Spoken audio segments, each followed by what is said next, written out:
नमस्कार दोस्तों, peak PCS के इस वीडियो में आप लोगों का स्वागत है। उम्मीद करते हैं सभी लोग बढ़िया होंगे। तो जैसा कि इसके पिछले वीडियो में हम लोगों ने जो है देखा था हिमालय की जो है निर्माण हिमालय का किसके माध्यम से, कोबर के भूसन्निधि सिद्धांत से, है ना। उसी भूगोल सीरीज का जो है अगला वीडियो है ये।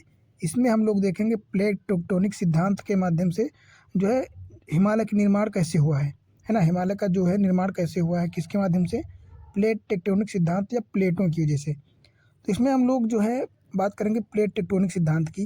तो इसमें हम लोग डिटेल में नहीं देखेंगे, इसमें हम लोग उतनी ही बात करेंगे जितनी कि हिमालय की उत्पत्ति से संबंधित जानकारी जो है आप लोगों को होनी चाहिए। क्योंकि प्लेट टेक्टोनिक अपने आप में एक टॉपिक है, वो भी बहुत बड़ा टॉपिक है ना। तो चूँकि अगली वीडियो में हम लोग इसका पूरा टॉपिक पढ़ेंगे ही एकदम डिटेल में, तो इस वीडियो में हम वो सारी चीज़ें नहीं देखेंगे। इसमें केवल हम उतनी चीज़ें देखेंगे जो कि ये हम लोगों को समझा सकें कि प्लेट होती क्या है और जो हिमालय का निर्माण हुआ है किस प्रकार जो है प्लेटों के टकराने से हुआ है ना। इतनी सारी चीज़ें देखेंगे। तो सबसे पहले प्रश्न ये आता है कि एक्चुअल में प्लेट होती क्या है ना। तो बात करें प्लेट क्या होती है, तो पृथ्वी का धरातल जो ऊपर होता है ना, जो पृथ्वी की धरातल है, पृथ्वी की भूमि है, और वो कई प्लेटों में विभक्त है, बटी हुई है। अगर बात करें प्लेट की, तो मान लेते हैं ये अपनी क्या हो जाएगी, ये पृथ्वी हो जाएगी, ठीक है, ये पृथ्वी हो जाएगी। तो पृथ्वी में ये जो इतनी जो ऊपर की परत होती है, जो ये वाला भाग होता है, ये इसको हम लोग प्लेट मान लेते हैं, ठीक है। और जब यही कई भागों में टूट जाती है, ये बहुत सारे भागों में टूटी हुई होती है, फिर जब एक एक पार्ट बचता है तो इस पार्ट को हम लोग कहते हैं प्लेट, है ना। और इन सभी प्लेटों को मिलाकर जो है प्लेट टेक्टोनिक पूरा एक धरातल बना हुआ होता है। अगर बात करें किस किस चीज़ से मिलकर बना होता है, तो प्लेट, एक तो ये प्लेट है, ठीक है, पृथ्वी। और बात करें प्लेट कौन कौन से भागों से बनी है, तो एक तो सबसे ऊपरी भाग पृथ्वी का जो होता है क्रस्ट, जिसको हम लोग धरातल बोलते हैं। धरातल और ऊपरी मेंटल, है ना, इन दोनों से बना होता है। क्योंकि आप सभी लोग जानते ही हैं कि जो पृथ्वी अपनी होती है ना, तो उसमें सबसे ऊपर होता है क्रस्ट, उसके नीचे मेंटल होता है, यहाँ पे अपर मेंटल, यहाँ पे लोअर मेंटल, फिर होता है क्रस्ट अपना, अपर क्रस्ट और लोअर क्रस्ट, है ना। तो इस प्रकार जो है पृथ्वी की जो ऊपरी प्लेटें होती हैं, तो ये इतना हिस्सा जो है ये आता है, क्योंकि इसमें क्रस्ट भी आती हैं, धरातल और ऊपरी मेंटल। तो ये इसकी टोटल लंबाई या गहराई की बात करें तो ये 100 से 200 किलोमीटर गहराई तक पाया जाता है। तो प्लेट की जो बाउंड्री होती है वो नॉर्मली 200 किलोमीटर तक होती है ना। 200 किलोमीटर से 100 से 200 किलोमीटर के मध्य पाई जाती है ना। तो इसमें कौन कौन से भाग होते हैं, एक तो क्रस्ट होता है, दूसरा ऊपरी मेंटल होता है। इन दोनों से निर्माण जो है इन दोनों से मिलकर बनी होती है प्लेट, ठीक है। और प्लेट के नीचे क्या होता है, एस्थेनोस्फीयर। प्लेट के नीचे वाला जो भाग होता है, जो लोअर मेंटल में होता है, उसको एस्थेनोस्फीयर कहते हैं या उसको दुर्बलता मंडल कहते हैं। तो दुर्बलता मंडल इसलिए कहते हैं कि वहाँ पर जो पदार्थ होते हैं तो वो अर्ध तरल मैग्मा के रूप में होते हैं, एकदम लावा भरा होता है ना, अर्ध तरल रूप में। उसके ऊपर ये जो प्लेटें होती हैं ये तैर रही होती हैं, है ना, उसी के ऊपर ये स्थित होती हैं।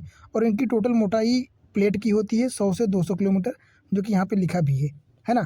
तो पूछा जा सकता है जो है क्वेश्चन में कि जो प्लेटें होती हैं ये कहाँ पे जो है स्थित होती हैं, प्लेटों के नीचे क्या होता है। तो प्लेटों के नीचे जो है एस्थेनोस्फीयर होता है, जो अर्ध तरल मैग्मा का बना होता है ना। यहीं पे जो है इसके ऊपर प्लेटें जो हैं तैरती होती हैं, कह सकते हैं तैरती होती हैं। तो क्रस्ट और मेंटल का ऊपरी भाग जो मिलकर प्लेट का निर्माण करता है। बात करें प्लेटें एस्थेनोस्फीयर पर गति करती हैं, तो ये एस्थेनोस्फीयर है, इस पर ये प्लेटें जो है गति करती हैं, ये इधर से उधर आपस में सरकती रहती हैं, है ना। इन्हीं जो सरकती हैं, एक गति करती हैं, इन्हीं के कारण जो है कभी कहीं हिमालय का निर्माण होता है, कहीं पर जो ट्रेंच बन जाते हैं। तो इस प्रकार की गतिविधियाँ होती हैं, ये सारी चीज़ें हम लोग अभी स्टेप बाय स्टेप देखेंगे, है ना। तो ये अपनी पृथ्वी हो जाती है टोटल, और उसमें छोटे छोटे भागों में प्लेटें टूटी होती हैं, है ना। ये इस प्लेट टेक्टोनिक के माध्यम से टूट जाती हैं। तो प्लेट का किनारा या प्लेट बाउंड्री कहते हैं, जहाँ पर एक दूसरे से प्लेटें टूटती हैं या अलग होती हैं, उस किनारे को कहते हैं प्लेट किनारा। अगर बात करें कितने प्रकार की होती हैं, तो ये प्लेट किनारे जो होते हैं ये 3 प्रकार के होते हैं। एक तो अभिसारी प्लेट किनारा, दूसरा अपसारी प्लेट किनारा, और तीसरा होता है संरक्षी प्लेट किनारा। अगर बात करें अभिसारी क्या होता है, तो अभिसारी की बात करें तो ये अभिसारी किनारा होता है प्लेट का, जिसमें क्या होता है कि दो प्लेटें जो है एक दूसरे की तरफ आती हैं, है ना। दोनों प्लेटें एक दूसरे की तरफ आती हैं और आपस में टकरा जाती हैं, जैसा कि यहाँ पे आप देख सकते हैं ये। तो यहाँ पे अभिसरण की क्रिया होती है, अभिसरण है ना, कन्वर्जेंस हो रहा है, एक दूसरे में टकरा के जो है एक दूसरे की तरफ आती हैं। तो जब ये दोनों एक दूसरे में टकराती हैं तो इनके बीच में जो मृदा होती है, मृदा या जो भी भाग होता है, अवसाद होता है, तो इनका भी वलन बन जाता है ना। तो यहाँ पे बहुत सारी गतिविधियाँ होती हैं, जैसे ज्वालामुखी की क्रियाएँ हो गई, भूकंप जैसी प्रक्रियाएँ हो गई। तो इस प्रकार की क्रियाएँ होती हैं या इस प्रकार की एक्टिविटीज़ वहाँ पे होती हैं। दूसरी होती है अपसरण। तो अपसारी जो है किनारा होता है, इसमें क्या होता है, तो इसमें जो है यहाँ से मान लो टूटी एक प्लेट, तो यहाँ से दोनों प्लेटें एक से दूसरी तरफ जाती हैं, मतलब एक तरफ दूसरी तरफ नहीं आती हैं, दोनों प्लेटें जो है अलग अलग दिशा में जाती हैं। जैसे कि यहाँ आप देख सकते हैं, यहाँ से इधर चली गई एक प्लेट यहाँ से इधर चली गई। तो यहाँ पे क्या है, यहाँ पे जहाँ से जाती है तो यहाँ पे या तो पानी वाला क्षेत्र आ जाता है या फिर दूसरी प्लेट नई प्लेट बन जाती है। अब नई प्लेट कैसे बनती है ये भी हम लोग देखेंगे, है ना, पर अभी ये यहाँ पे ज़रूरी नहीं है। तो इस प्रकार जो है इनका निर्माण होता है। बात करें, पृथ्वी का धरातल कई प्लेटों में विभक्त होता है, जैसे उत्तरी अमेरिका प्लेट हो गई, दक्षिण अमेरिका प्लेट हो गई, यूरोप की प्लेट हो गई, यूरेशिया प्लेट हो गई, है ना, और इधर अफ्रीकी प्लेट हो गई, दक्षिण अमेरिकी प्लेट हो गई, फिर इधर ऑस्ट्रेलिया प्लेट हो गई, इंडोनेशिया प्लेट हो गई, जापान प्लेट हो गई। और छोटी छोटी प्लेटों की बात करें तो यहाँ पे कोकोस प्लेट हो गई, नाजका प्लेट हो गई, है ना। ये सारी क्या है, ये सारी प्लेटें हैं जो कि जो छोटी प्लेटें हैं वो छोटी प्लेटें हैं, बाकी बड़ी प्लेटें हैं। जैसे ये प्रशांत प्लेट हो गया, है ना, ये यूरेशिया प्लेट हो गया, उत्तरी अमेरिका प्लेट हो गया, दक्षिणी अमेरिका, अफ्रीका, भारतीय प्लेट जिसको इंडियन ऑस्ट्रेलिया हो गया, और अंटार्कटिका प्लेट हो गई। तो ये सारी प्लेटें हैं, है ना, छोटे छोटे भागों में टूट करके जो है विभक्त हो गई हैं। तो उनके बीच में कहीं सागर आ गया है या एक दूसरे से थोड़ा बहुत जुड़ी भी हुई हैं, जैसे यूरोप और एशिया एक दूसरे से जुड़ी हुई हैं, है ना। तो इस प्रकार प्लेटों का निर्माण हो गया है। बात करें, प्लेटें जो हैं ये एस्थेनोस्फीयर पर गति करती हैं। एस्थेनोस्फीयर का तात्पर्य जो है अर्धतल मैग्मा वाला जो प्लेट होता है उसको दुर्बलता मंडल कहते हैं, है ना। और गति के आधार पर प्लेटों को 3 प्रकार से बांटा गया है, जैसा कि यहाँ पे देख सकते हैं, अभिसारी प्लेट, अपसारी प्लेट और तीसरी होती है संरक्षी प्लेट। तो संरक्षी प्लेट क्या होती है, उसमें 2 प्लेटें जो है ऐसे एक दूसरे के समानांतर गति करती हैं। एक ये प्लेट हो गई, एक ये प्लेट हो गई, तो इसमें एक इधर को चली जाएगी, एक इधर को चली जाएगी। तो हालांकि इसमें बीच में इतना स्पेस नहीं होता है ना। तो इसको संरक्षी प्लेट कहते हैं, मतलब किसी को नुकसान भी नहीं होता है और एक दूसरे से अलग होती रहती हैं, है ना, जैसा कि यहाँ पे लिखा भी गया है। तो अभिसारी प्लेट जब एक दूसरे में टकराती हैं तो विनाश की क्रिया होती है, इसलिए इनको विनाशात्मक प्रक्रिया कहा गया है। और अपसारी में एक दूसरे से दूर जाती हैं। अब जब एक दूसरे से दूर जाएंगी और नीचे से लावा निकल रहा होता है तो यहाँ पे लावा से नई प्लेट बनती चली जाती है, तो इसको कहते हैं रचनात्मक प्लेट किनारा। और ये संरक्षी होता है क्योंकि इसमें जो है किसी एक दूसरे एक इधर चली जाती है, एक इधर चली जाती है, तो यहाँ पे संरक्षण बना रहता है, किसी प्रकार का नुकसान या रचना नहीं होती है ना। तो जहाँ प्लेटें जो है, जहाँ प्लेटों का अभिसरण होता है वहाँ पे पर्वत बनते हैं, और हमको यही पढ़ना था क्योंकि अभी हमको हिमालय के निर्माण की जानकारी लेनी है। तो क्या है, हिमालय पर्वत हो गए, जैसे वलित पर्वत जो होते हैं, जैसे हिमालय हो गया, एंडीज हो गया, रॉकी हो गया, तो ये सब जो है वलित पर्वत हैं, है ना। अरावली हो गया, तो अरावली तो बहुत पुराना है खैर। तो ये सब जो हैं ये सब अभिसारी प्लेटों के किनारे कारण बनते हैं, अभिसरण के कारण। जो प्लेटें अभिसरण करती हैं एक दूसरे की तरफ आकर, तो यहाँ पे बनते हैं हिमालय। और यहाँ पे क्या होती है, अब भूकंपीय प्रक्रियाएँ होती हैं, ज्वालामुखी का निर्माण होता है, ऐसी गतिविधियाँ यहाँ पे जारी रहती हैं। तो इस प्रकार जो है बनते हैं जो है वलित पर्वतों का निर्माण होता है यहाँ से, है ना। तो उम्मीद करते हैं कि आप लोगों को ये समझ में आया होगा कि प्लेटें क्या होती हैं और प्लेटें जो हैं कैसे काम करती हैं, है ना, और उनका रचना कैसी होती है, मोटाई कितनी होती है, ये सारी चीज़ें आप लोगों को समझ में आ गया होगा, है ना। तो जैसे यहाँ पे देख सकते हैं कि पहले क्या था, ये हम लोगों ने कॉन्सेप्ट पहले भी देख लिया है, पर फिर एक बार देख लेते हैं। ये क्या हो जाएगा, अपना पूरी पृथ्वी हो जाएगी, जिसमें ये हो जाएगा अपना स्थलखंड, जिसको हम लोग कहते हैं पैंजिया। उसके चारों तरफ भरा पानी वाला क्षेत्र जिसको हम लोग समुद्र बोलते हैं। तो ये पैंथालासा क्षेत्र बहुत पहले कहलाता था, करोड़ों लाखों करोड़ों वर्ष पहले, है ना। फिर इसके कुछ हज़ारों लाखों सालों के बाद जो है पैंजिया और पैंथालासा 2 भागों में टूट गया, जिसमें ऊपरी भाग को क्या कहा गया, यहाँ पे देख सकते हैं ये। तो ऊपरी भाग को कहा गया अंगारा लैंड और निचले भाग को क्या कहा गया, गोंडवाना, और बीच वाले सागर को टेथीस सागर के नाम से जो है पुकारा गया। और फिर इसके लाखों करोड़ों सालों के बाद क्या हुआ, इस प्रकार से जो है छोटे छोटे महाद्वीपों या छोटी छोटी प्लेटों में टूटने लगे। तो एक उत्तरी अमेरिका की प्लेट बन गई, और यहाँ पे एक दक्षिण अमेरिका की प्लेट बन गई, है ना, ये यूरेशिया की प्लेट बन गई। फिर यहाँ से टेथीस सागर प्लेट बन गई, है ना, और भी टूटती चली गई। तो अन्य प्लेटें छोटी छोटी बनती चली गई, जैसे महासागरीय प्लेटें हो गई, भारतीय प्लेट, टेथीस सागर, यूरोप, अफ्रीका, ऑस्ट्रेलिया, ये सारी प्लेटें बनती चली गई, है ना। और इस प्रकार जो है प्लेटों का निर्माण हुआ, या जिनको हम लोग वर्तमान में महाद्वीप या भूखंड बोलते हैं, वो एक प्रकार के जो है या वो प्लेटें ही हैं, है ना। तो इस प्रकार अब हम लोग देखेंगे हिमालय की उत्पत्ति, वो भी कैसे, प्लेट टेक्टोनिक थ्योरी के माध्यम से, है ना। तो अब हम लोग देख लेते हैं एक एक करके। तो अब हम लोग देख लेते हैं। तो यहाँ पे आप लोग देख सकते हैं कि ये फिगर बना है, हिमालय का निर्माण कैसे हुआ है। पहला नंबर ये फिगर है, दूसरा नंबर फिगर ये है, फिर ये तीसरा हो जाएगा, और फिर इसके बाद हो जाएगा अपना फिगर ये 4 नंबर, और फिर एटलीस्ट लास्ट में जो है द एंड क्या हो जाता है, अपने हिमालय का निर्माण हो जाता है। हम लोग एकदम डिटेल में देखेंगे, तो डोंट वरी, बस आप लोग थोड़ा ध्यान से देखते रहिएगा, है ना। बाकी कोई दिक्कत नहीं होगी आपको। फिगर को आप लोग बढ़िया से बना लेना, जैसे बना है इसमें सेम टू सेम ऐसे ही, है ना। तो सबसे पहले हम लोग बात करते हैं पहले पॉइंट की, कि ब्रिटेशियस काल में जो है 200 मिलियन वर्ष पहले की बात करी जा रही है, तब भारतीय प्लेट अफ्रीकी प्लेट से टूटी, है ना।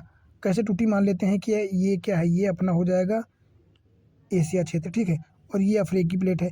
तो यहाँ से भारतीय प्लेट टूटी और फिर आकर के यहाँ पे ऐसे जुड़ गई। तो यहाँ से ऐसे जुड़ी जब, तो मान लेते हैं ये है यूरोप एशिया की प्लेट, तो यहाँ पे ऐसे आके जुड़ गई, ऐसे जुड़ गई भारतीय प्लेट, प्रायद्वीपीय भारत जुड़ गया। और जब ये दोनों प्लेटें, एक प्लेट ये हो गई, ठीक है, ये हो गई जान लो अफ्रीकी प्लेट, ठीक है, और ये हो गई अपनी कौन सी, ये होगी एशिया की प्लेट। तो ये इन दोनों का अभिसरण हो रहा है, जैसे कि देख सकते हैं आप, है ना। एक प्लेट उधर से आ रही है और ये अफ्रीकी प्लेट यहाँ से इधर गई, तो इन दोनों के मध्य यहाँ पे क्या अभिसरण क्षेत्र बन गया। और चूंकि इनके मध्य में खाली स्थान था, जिसको हम लोग क्या बोलते हैं, तेथीस सागर बोलते थे, तो यहाँ पे क्या जल वाला क्षेत्र था। तो जो कि अफ्रीकी इधर की नदियाँ और इधर का जो भी अवसाद था यहाँ पे जमा हुआ था, और जैसे जैसे अफ्रीकी प्लेट इधर बढ़ती गई और ये प्लेट इधर बढ़ती गई, फिर इसमें जो अवसाद था ये फोल्डिंग माउंटेन के रूप में बन गई, और वही जाकर के अपना क्या बन जाता है, हिमालय बन जाता है ना। कैसे बनता है ये हम लोग बढ़िया देखेंगे अभी। तो क्या हुआ कि भारतीय प्लेट जो है अफ्रीका प्लेट से टूटी, हमने मान लिया अफ्रीका प्लेट से टूटी।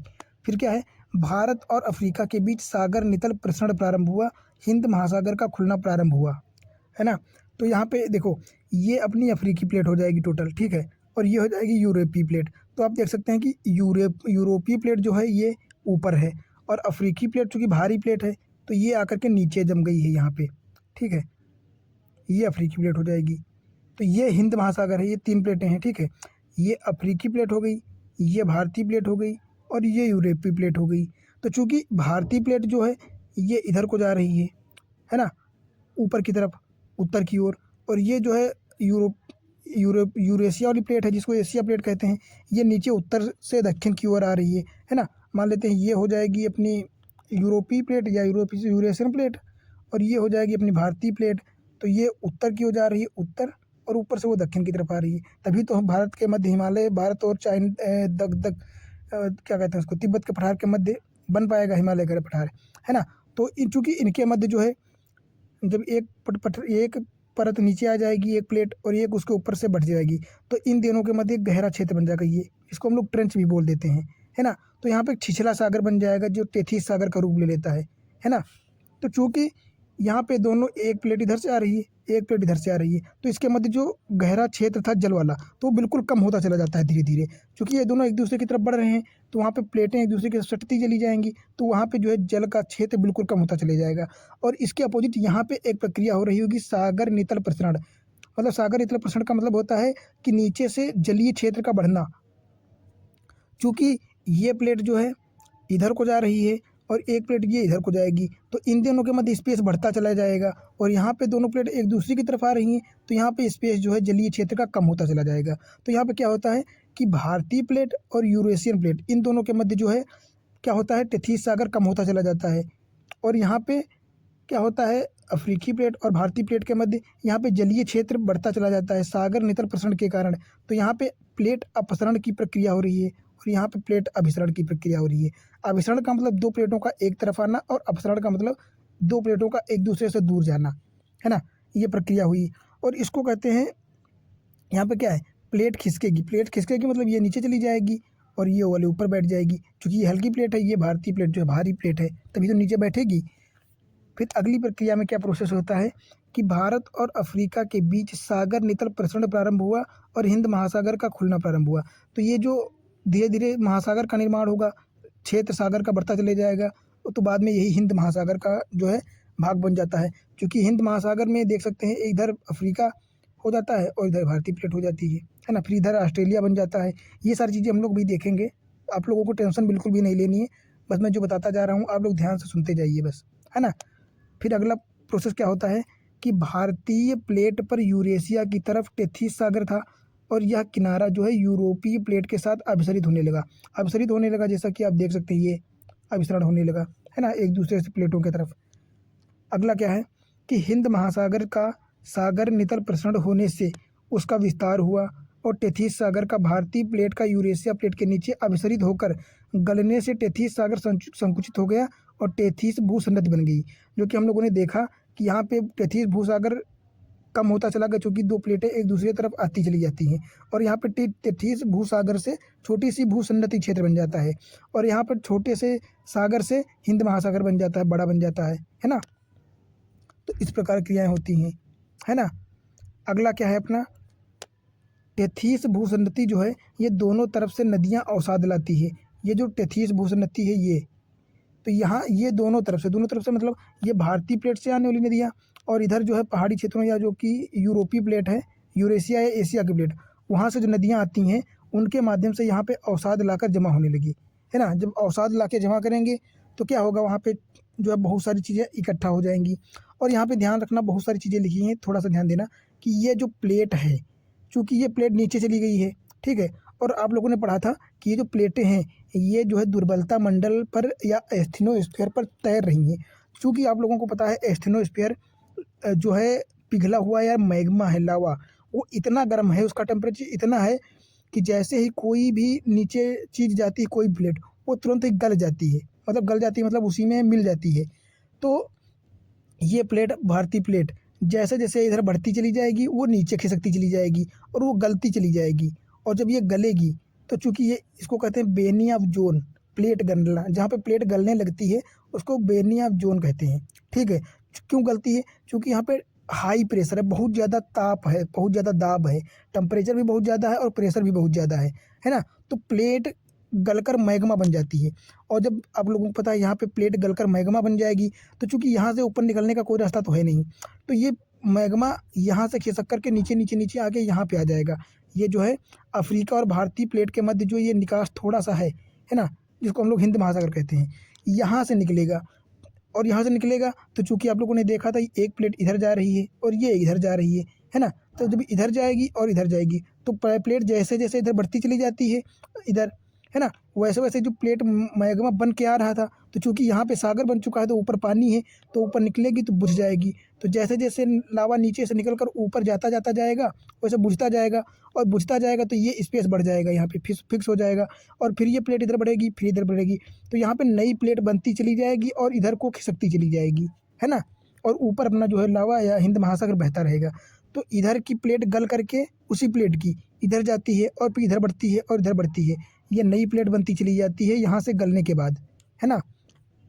तो मैग्मा की अधिकता हो जाती है, जब मैग्मा की अधिकता होगी तो ऊपर निकलने की कोशिश करेगा और फिर यहाँ पे जो है नई प्लेट बनेगी, है ना। तो उम्मीद करते हैं इतना आप लोगों को अच्छे से समझ में आया होगा, है ना।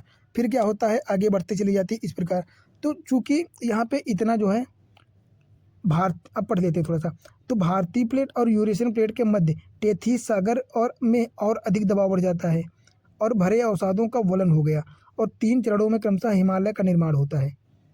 तो इनके कहने का मतलब ये है कि ये जो अपना टेथीस सागर था, यहाँ से अब अफ्रीकी प्लेट हटा देते हैं, उसका कोई काम नहीं, क्योंकि हमको हिमालय का निर्माण पढ़ना है। तो ये अपनी भारतीय प्लेट हो जाएगी और ये यूरेशियन प्लेट हो जाएगी। तो क्या है कि ये इधर से आ रही है, ये इधर से आ रही है। चूँकि टेथीस सागर था, अब ये इतना संकुचित हो गया है, इतना कम हो गया है कि टेथीस भूसंनति बन गया है और ये अवसादों से भर गया है ना। ये अवसादों से फुल हो गया है, चूँकि प्लेटें दोनों एक दूसरी तरफ अभी भी आ रही हैं, है ना। तो जब प्लेटें आती हैं तो बहुत सारे लाखों करोड़ों सालों में एक ऐसा दबाव बनेगा कि ये दोनों प्लेटें एक दूसरे के ऊपर अचानक से चढ़ जाएंगी, है ना, ऐसे ऐसे एक दूसरे के ऊपर हो जाएंगी। फिर ये जो अवसाद है, ये बहुत सारा अवसाद होता है। तो ये इतना अवसाद होता है कि ये अचानक से, मान लो ऐसे और ऐसे दोनों अचानक से दबी तो ऐसे ऐसे बन जाएंगे ये मोड़, है ना। तो ये जो मोड़ बन जाएंगे यही हमारे हिमालय जो है पर्वत कहलाते हैं। कैसे कहलाते हैं, नीचे देख लेते हैं। तो जैसा कि देख सकते हैं, ये जो है इधर को खिसक रही थी प्लेट, ये इधर को खिसक रही थी प्लेट, और जब दोनों को संकुचन के कारण जो दबाव पड़ा, उससे इस प्रकार से पर्वतों का निर्माण हुआ। और इनका सेम ऐसे ही नहीं हुआ है, ये तो काल्पनिक रूप से दर्शाया गया है ना। तो सबसे पहले क्या हुआ, सबसे पहले ये बहुत बड़ा वाला फोल्ड बना, फिर उसके बाद जो है इसका निर्माण हुआ, और उसके बाद इसका निर्माण हुआ, है ना। इन कालों को हम लोग देखेंगे भी। तो इसी क्रम में सबसे पहले किसके निर्माण हुआ, तो सबसे पहले इसी क्रम में जो है महान हिमालय, जिसको हम लोग ग्रेट हिमालय कहते हैं, उसका निर्माण हुआ। फिर उसके कुछ सालों या कुछ लाखों करोड़ों सालों के बाद ये मध्य हिमालय का निर्माण हुआ, और उसकी श्रृंखला में अगली बार शिवालिक का निर्माण हुआ। और इधर कुछ क्षेत्र जो है मैदान के रूप में बन गया या पठार के रूप में बन गया, तो इसको तिब्बत का पठार हम लोग कह देते हैं। और फिर इसके बाद दूसरी पहाड़ी बनती है जो कि चाइना क्षेत्र में होती है तिब्बत के बाद, तो उसको हम लोग कुनलुन सान बोल देते हैं। क्या बोलते हैं, कुनलुन सान, है ना। तो इस प्रकार से जो है अपने हिमालय का निर्माण हुआ है ना। तो ये भारतीय प्लेट हो जाएगी, ये यूरोपियन या यूरेशियन प्लेट हो जाएगी, या एशिया प्लेट कह सकते हैं, है ना। तो इस प्रकार जो है ये वलन पड़ गए, और इन्हीं वलों को क्या कहते हैं, फोल्डिंग माउंटेन्स कहते हैं, वलित पर्वत कहते हैं, है ना। और ये बेनिया जोन क्षेत्र था, चूँकि एक प्लेट जो नीचे आ रही थी, ये यहाँ पर हाई टेम्परेचर और हाई प्रेशर के कारण गल जाती थी, या जो है लावा में बदल जाती थी, और यही लावा जो है यहाँ से निकलता था, तो यहाँ पे हिंद महासागर का निर्माण हुआ, है ना। तो इस प्रकार से जो इसका निर्माण हुआ है। और कौन कौन से काल में जो हिमालय का निर्माण हुआ है, तो अगर बात करें ग्रेट हिमालय का निर्माण या महान हिमालय का निर्माण कब हुआ है, तो ये प्रथम वलन जब पड़ा था, तो कौन सा काल था, पेलियोसीन और ओलिगोसीन। पेलियोसीन काल से ओलिगोसीन काल के मध्य ग्रेट हिमालय का निर्माण हुआ है। और इन दोनों के मिले जुले के रूप को क्या कहते हैं, ईओसीन कहते हैं। मतलब पेलियोसीन और ओलिगोसीन काल को ईओसीन कहते हैं। और हिमालय का महान हिमालय, ग्रेट हिमालय का निर्माण कब हुआ है, ईओसीन काल में, है ना। कब, ईओसीन काल में। और अगर बात करें इसकी औसत ऊंचाई कितनी है, तो ये 4000 से 6000 किलोमीटर औसत ऊंचाई मानी जाती है महान हिमालय की, है ना। मानसून हवा रोक कर वर्षा चलाने, अरे तो ठीक है। अगला वलन, सेकंड वलन कब पड़ता है, तो ये मायोसीन काल में पड़ता है। कब, मायोसीन काल में। तब क्या बनता है, मध्य हिमालय का निर्माण होता है। फिर तीसरा वलन पड़ता है प्लायोसीन काल में। कब, प्लायोसीन काल में। और तब बनता है अपना सबसे छोटा हिमालय शिवालिक, है ना। तो इस प्रकार ग्रेट हिमालय, महान हिमालय या मध्य हिमालय और शिवालिक, इन तीनों पहाड़ियों का निर्माण होता है ना। तो आप देख सकते हैं। तो अगर बात करें वर्तमान की, तो वर्तमान में भी उत्तर पूर्व की ओर, ये जो भारतीय प्लेट है ये उत्तर पूर्व की ओर, है ना। मतलब क्या हो जाएगा, ये इस दिशा में जो है अभी भी सरक रही है, अभी भी खिसक रही है। और किस दर से खिसक रही है, एक साल में 18 सेंटीमीटर जो है उत्तर पूर्व की ओर, और भारतीय प्लेट खिसक जाती है अभी भी। तो अभी भी जो है माउंटेन ऊंचा हो रहा है ना। बाकी बात करें वर्तमान में 2 सेंटीमीटर प्रतिवर्ष, मतलब अगर बात करें भारतीय प्लेट जो है 2 सेंटीमीटर प्रतिवर्ष की दशा से या दिशा जो है स्पीड से उत्तर की ओर खिसक रही है ना।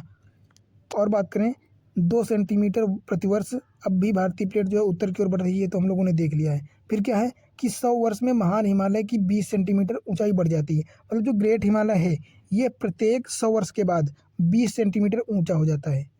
और अगर बात करें प्रत्येक 100 साल में शिवालिक की ऊंचाई कितनी बढ़ जाती है, तो ये 10 मीटर बढ़ जाती है। जहाँ 100 सालों में महान हिमालय की ऊंचाई 20 सेंटीमीटर बढ़ जाती है, तो वहीं 100 सालों में जो शिवालिक की ऊंचाई 10 मीटर बढ़ जाती है। इस प्रकार इनकी ऊंचाई अभी भी बढ़ रही है ना। तो क्वेश्चन में पूछा जा सकता है कि इनकी ऊंचाई अभी बढ़ रही है या स्थिर हो गई है, तो ये अभी भी जो है अपनी प्रगति पर है या बढ़ रही है, और आने वाले समय में और भी ऊंचा होता चला जाएगा, है ना। और ये अपना चाइना का कुनलुन सान पर्वत हो जाएगा, और इन दोनों के मध्य पर्वत हो जाएगा तिब्बत का पठार हो जाएगा।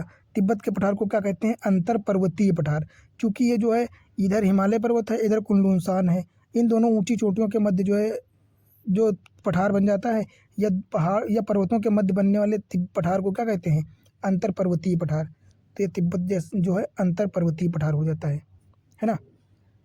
बात करें ग्रेट हिमालय और मध्य हिमालय के मध्य जम्मू कश्मीर स्थित है, और मध्य हिमालय और शिवालिक के मध्य देहरादून, और फिर इसके बाद तो जानते ही हैं आप लोग, है ना। तो इस प्रकार जो है अपने हिमालय के निर्माण, हिमालय या वलित पर्वत हिमालय का निर्माण प्लेट टेक्टोनिक थ्योरी के बेसिस पर इस प्रकार हुआ है ना। तो उम्मीद करते हैं आप लोगों को जो है सारी चीज़ें अच्छे से समझ में आई होंगी। अगर नहीं समझ में आई हैं तो टॉपिक थोड़ा सा कठिन तो है, तो आप लोग वीडियो को फिर से एक बार देख लेना, है ना। 1 से 2 बार देख लेना अच्छे से, आपको सारी चीज़ें कॉन्सेप्ट सारे क्लियर हो जाएंगे। और मुझे इस चीज़ की गारंटी है कि इसमें से कोई टॉपिक या कोई क्वेश्चन आपको फंसेगा नहीं, है ना। और इस टॉपिक से होने वाले जितने भी क्वेश्चन होंगे सारे मैनेज हो जाएंगे, है ना। बाकी एक बार फिगर आप लोग फिर से देख लीजिए और इनको ऐसे ही छाप लीजिए, बना लीजिए अपने हिसाब से, क्योंकि ये फिगर बहुत ही इंपॉर्टेंट है और ये एकदम रियल बने हुए हैं, है ना। इनसे समझने में बहुत ही आसानी हो जाएगी। बाकी आप लोगों से उम्मीद करते हैं कि वीडियो आप लोगों को अच्छी लगी होगी, है ना। वीडियो अच्छी लगी हो तो प्लीज़ वीडियो को लाइक कर दीजिए, चैनल को सब्सक्राइब कर दीजिए और दोस्तों के साथ शेयर कर दीजिए, है ना। और आप लोगों से रिक्वेस्ट है जितना हो सके उतने कमेंट किया कीजिए, है ना, ताकि हम लोगों को पता चले कि वीडियो मैं जो बना रहा हूँ इससे आप लोगों को कोई फ़ायदा हो रहा है या नहीं, है ना, या फिर किसी प्रकार की कोई कमी है तो हम लोगों को पता चल सके, है ना। बाकी मिलते हैं अगले वीडियो में जो है अगले टॉपिक के साथ।